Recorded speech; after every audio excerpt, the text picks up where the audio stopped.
نحمده ونصلي على رسوله الكريم اما بعد فاعوذ باللہ من الشیطان الرجیم بسم اللہ الرحمن الرحیم۔ 1 منٹ کا مدرسہ، سبق نمبر 64 نماز کا ترجمہ ہم یاد کر رہے تھے۔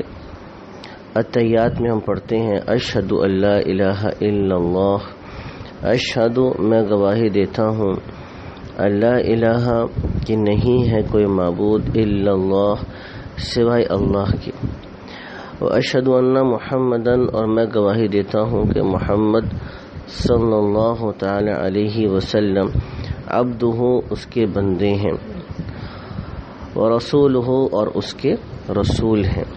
نماز کی سنتیں خواتین کے لیے خوب سمٹ کر اور دب کر سجدہ کرنا کہ پیٹ دونوں رانوں سے اور دونوں بازو پہلوؤں سے ملے ہوئے ہوں۔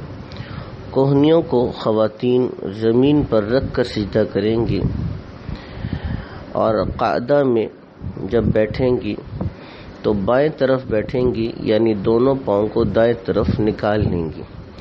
بڑے بڑے گناہ جو بغیر توبہ کے معاف نہیں ہوتے، مگر جس پر اللہ تعالیٰ فضل فرمائے، کسی مسلمان کو بے ایمان، کافر، خدا کا دشمن کہنا، بھاؤ طے کرنے کے بعد یعنی سودا ہونے کے بعد اس کے اوپر زبردستی پیسے کم کروانا، کوئی سا بھی ایسا بوجھ ڈال کر کسی بھی ایسے طریقے سے کہ پیسے اس سے وہ اپنی دلی رضامندگی کے بغیر پیسے کم کرنے پہ مجبور ہو جائے، یہ حرام ہے، گناہ کبیرہ ہے۔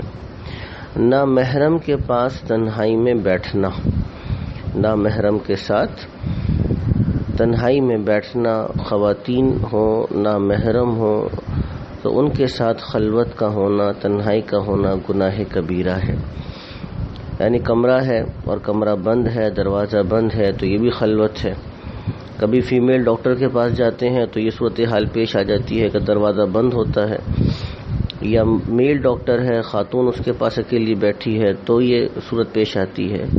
آفس کے اندر سیکرٹری ہے تو وہ کمرے میں آئی ہے، کمرے کا دروازہ بند ہے تو یہ صورت پیش آ جاتی ہے۔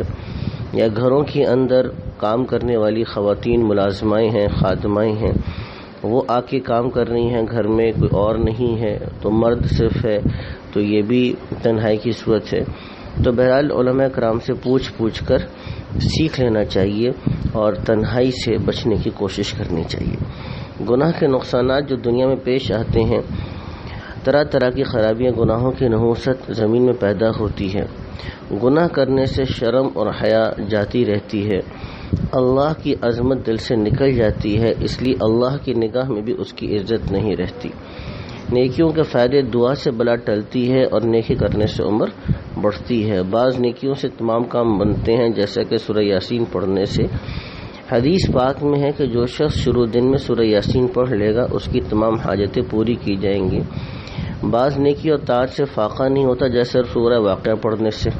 اللہ کے نبی نے ارشاد فرمایا جو رات کو سونے سے پہلے سورہ واقعہ پڑھ لے گا اس کو فاقہ نہیں ہوگا۔ اللہ تعالی ہم کو بھی اپنے پورے دین کی برکات نصیب فرمائے۔ وآخر دعوانا الحمدللہ رب العالمین۔